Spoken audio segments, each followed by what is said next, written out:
Здравствуйте, уважаемые любители повязать и им сочувствующие. С вами снова Яна. И мы сегодня с вами будем разговаривать, в общем, как бы о вязании, но не совсем о вязании. Как вы, наверное, могли не заметить, мир вокруг нас становится все сложнее, сложнее, запутаннее и запутаннее. Мы работаем все больше, отдыхаем меньше, поводов для радости становится тоже меньше. Перефразируя Жванецкого, стресс и депрессия косят наши ряды. Если даже и не косит ряды, то, по крайней мере, доставляет нам массу хлопот и негативных эмоций. Кто, собственно, нам может помочь, кроме нас самих? Я практически уверена, что зрители моего канала именно относятся к той категории людей, которые меньше всего подвержены стрессам и депрессиям. По крайней мере, мы относимся к тем, которые менее всего на эту тему жалуются. В отличие от большого количества людей вокруг нас, которые тратят львиную долю своего свободного времени на сидение в социальных медиах и заражением друг друга негативными эмоциями, мы занимаемся созидательным делом, то есть вяжем. Собственно говоря, я предлагаю начать новый проект под кодовым названием «Депрессозепам» или «Антидепрессивное вязание». Этот проект будет включать в себя абсолютно всех, в том числе тех, кто никогда в жизни не вязали на вязальной машине, и в том числе тех, кто вяжет на вязальной машине давно и профессионально. Конечная цель этого проекта – это получение удовольствия от процесса вязания и создание совершенно уникальных, многоцветных, мягких, пушистых, теплых вещей, которые будут радовать нас и окружающих. Это ни в коем случае не является конкурсом, кто лучше, быстрее и профессиональнее свяжет. Победа в этом проекте будет хорошее настроение, позитивные эмоции и задействование нашего творческого потенциала, который большинства из нас задавлен многолетним фокусом на практичность и экономичность.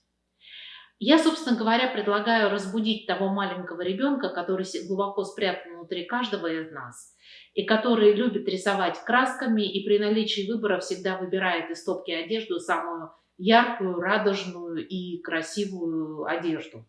И, одев ее, чувствует себя прекрасно и замечательно. Собственно говоря, я предлагаю создавать уникальные вещи, многоцветные вещи, которые несложно делать и которые делаются относительно быстро, не требуют каких-то экстраординарных материалов или навыков. Если возможно, давайте постараться пользоваться натуральными материалами, то есть натуральной шерстью, натуральным хлопком, натуральным шелком или хотя бы материалами, которые содержат какое-то количество натуральных материалов. Мне кажется, что мягкий пушистый шерстяной шарфик доставит намного больше удовольствия, чем какое-то такое огромное акриловое чудо в перьях. Я, собственно говоря, хочу предложить начать этот проект с вязания вот такого вот шарфика. Шарфик вяжется очень несложно, не требует абсолютно ничего сложного, никаких сложных вязальных машин и никаких каких-то астрономических материалов.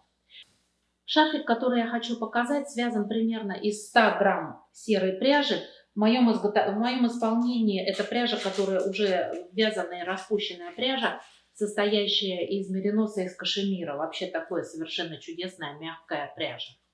И второе – это моток многоцветной пряжи. То есть в моем случае я купила вот такой вот 100-граммовый моток пряжи секционного крошения. Ну, как вы знаете, большинство пряжи, которая продается в магазинах, она такого, я называю это плакатные цвета, то есть какие-то такие безумные, яркие, простые цвета. Я, конечно, понимаю, чтобы продавать пряжу дешево и на массовом рынке, она должна отражать массовые вкусы, быть дешевой в изготовлении. И поэтому она часто красится простыми и всем понятными плакатными цветами. Но, с другой стороны, качество пряжи, которую мы покупаем в магазине, часто вполне хорошее. Единственное, что мы должны что-то сделать с этими цветами. Чтобы приглушить эти цвета, я покрасила эти плакатные цвета пищевыми красками. Я отсняла видео о том, как я красила эту пряжу, и видео уже в доступе. Мне хотелось, когда я начала красить эту пряжу, мне хотелось, чтобы в результате этой покраски получилось полотно с более красивыми и натуральными цветами, что, мне кажется, мне вполне удалось. При покраске пряжи пищевыми красителями Можно пользоваться обычной кухонной посудой, промывать пряжу в кухонной раковине, не боясь отравиться. Я слышала, что существует мнение, непонятно совершенно на чем основанное, что пищевые красители линяют, выгорают и так далее. В самом деле пищевые красители, они красят пряжу постоянно, то есть они связываются с белками шерсти абсолютно таким же образом, как индустриальные кислотные красители. Единственный недостаток пищевых красителей – это относительная скудность палитры по сравнению с индустриальными красками. Но если вы красите нечасто, если вы красите в те цвета, которые существуют, почему бы ими не пользоваться?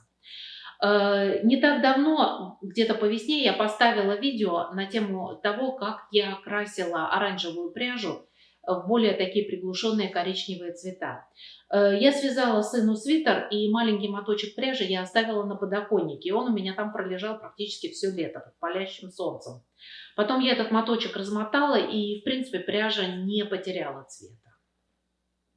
В общем, если вас это заинтересует, то линк на то видео, где я красила эту пряжу, будет лежать под этим видео. В общем, я предлагаю вам начать вязать такой шарфик. Само по себе вязание такого шарфика занимает 1 вечер. И еще 1 вечер или 2 вечера, в зависимости от того, как вы это делаете, занимает заканчивание вот этого изделия и с этими вот косичками. То есть шарфик связан такой достаточно интересной двухсторонней вязкой, которая смотрится хорошо с обоих сторон. То есть, видите, она вот здесь сделаны такие разноцветные косички. С одной стороны одного цвета, с другой стороны другого цвета. Все это сделано абсолютно на одной фантуре.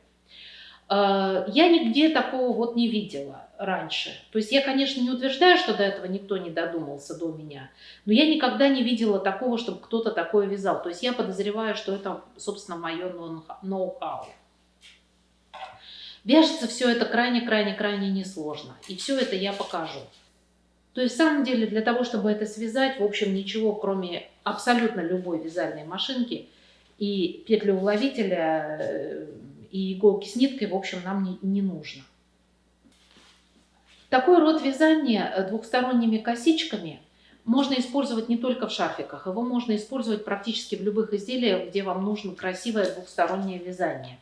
То есть его можно использовать в планках, капюшонах, кардиганах, где у вас такие отлетные кардиганы и так далее. Кроме всего прочего, если косички расположить друг к другу ближе, то будет очень стабильное полотно, которое можно запросто использовать в планках. То есть оно стабильное и не закручивающееся.